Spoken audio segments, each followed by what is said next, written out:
everyone, I'm Candice, and you can find me at eclecticcoach.com if you're interested in personal coaching. I do intuitive transformational coaching, and that's where I help you tune into your own intuition and not only get clear on the guidance that you're receiving and build your intuitive ability, but also how to follow through on that guidance so that you can see amazing and miraculous results in your life. And then the next type of coaching I do is course completion coaching. So regardless of any type of course that you've signed up for online, if you've been having a hard time finishing it, let me help you. I will help you break down the course, assimilate the information, but most importantly, start applying it to your life in these important ways. I mean, such an exciting time to be alive. There's never been such an opportunity like this where we get to retool, and we have so much information available to us and such an interesting way to communicate. So yeah, check out my site and be sure to fill out the getting to know you form. Also, if you like this video, be sure to like, share, and subscribe and hit the notification bell. So I'm going to be talking about 5 ways to increase your creativity quickly. So when you need to work on a piece of art, or you want to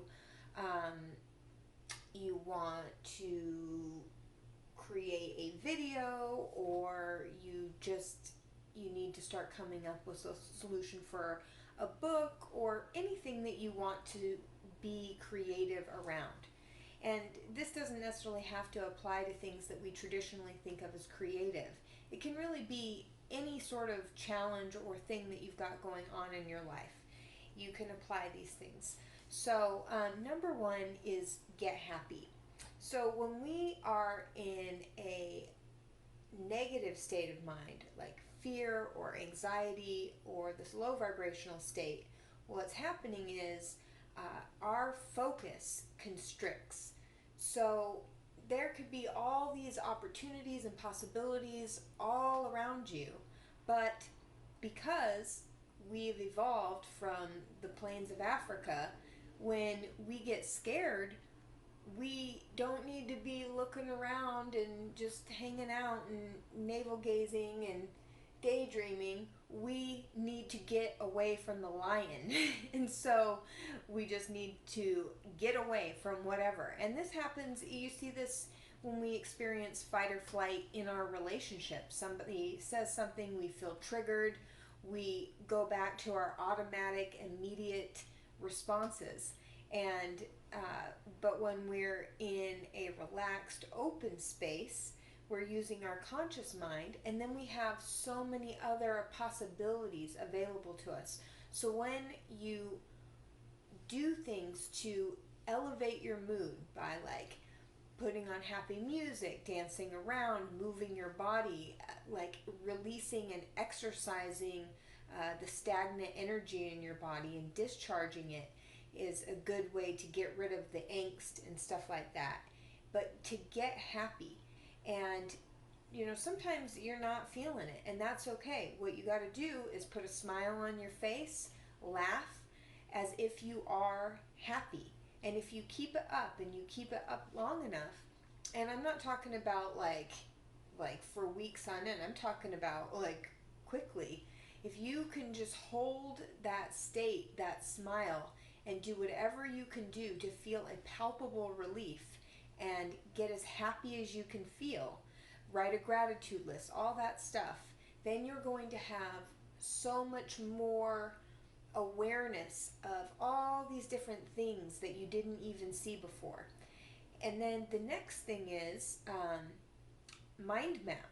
So I have an app on my phone, and a mind map is where you take like one central idea. I'll put a little thing on the screen, and then especially if you're having trouble thinking linearly and you're trying to brainstorm, or you're trying to learn something and you're drawing from a lot of different sources, you take one central idea and then you just branch off and put other parts of it and like refer to the little picture that I'm going to put here.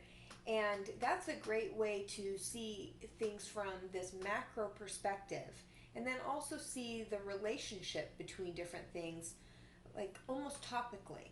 And this is a great way to just start generating the ideas, get it all out, and then, like, I have an app called Simple Minds. It's a mind mapping tool, and you can create this mind map, and then you can hit the outline button, and it will outline it for you. So I highly recommend that app. I'm not, they're not sponsoring me or anything like that, although I would be open to something like that. But I really like this app, and I think that everybody should look at it. Simple Minds. I think it's just a really good mind mapping tool. And then the next thing is play 21 questions. Anything you want to flesh out, just ask yourself 21 questions about it, and just write them all out, all these different questions. And then if you go through and you start answering them and you get stuck on one, just go to the next one and come back. But if you start generating questions about something, then that's where your attention and your energy is going to go, and it's going to give you so many different ideas that you never even considered before. And so, and all of this stuff, whether it's the mind mapping or and that's why I say play 21 questions, is keep it light, keep it easy. That's a big thing. We don't want to be like hard on ourselves. We don't want stress, because that's going to constrict the information that's coming in. The next thing is give yourself permission to get messy. I really struggle with perfectionism. It's just like,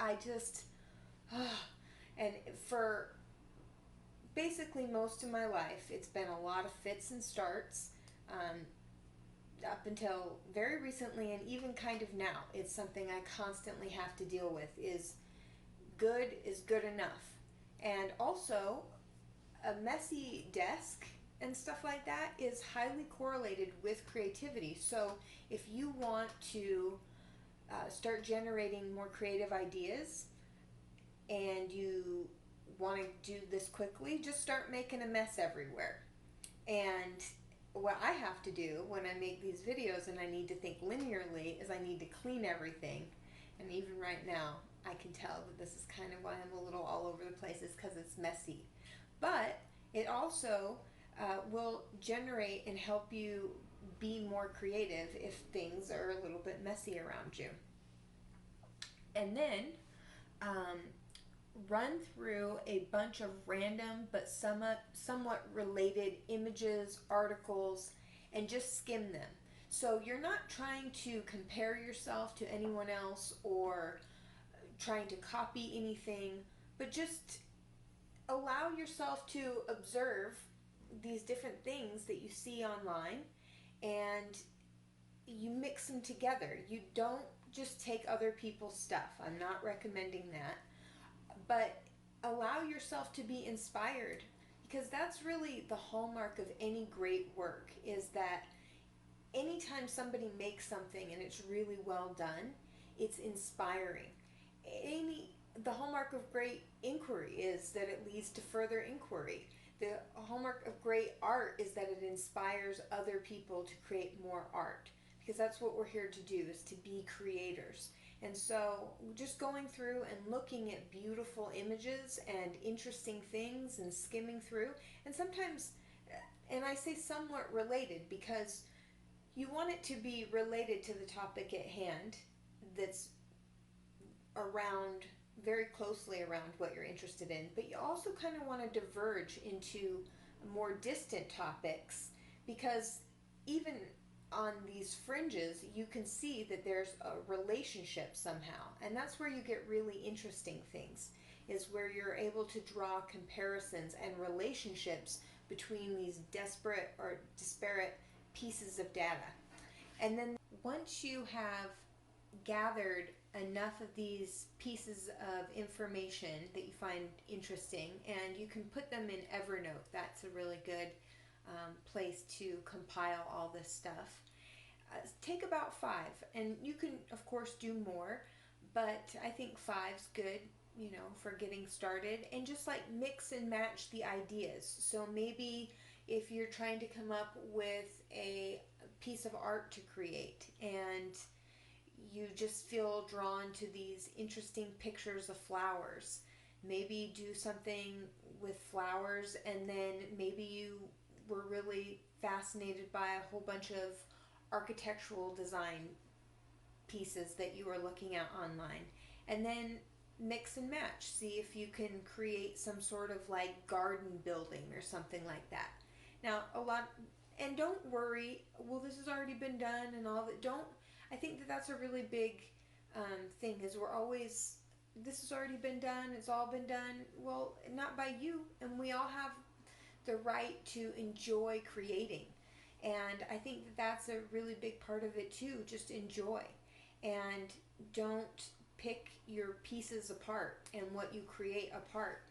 One of the things I did to also, and this is another thing, so I guess 6 ideas to increase your creativity quickly, is have some quick rules for your creativity. I remember I started Zentangling, and this isn't even a very good one, but I just started scribbling, and one day I just decided, you know, I used to look at it and then not like it and just throw it away, but I made a rule that I was not going to judge my art at all. I enjoy making it, it's fun, it relaxes me, and it's been such a liberating experience to have given myself that rule, because I've just been able to be super prolific in all the pieces that I make, and all the stuff that I create.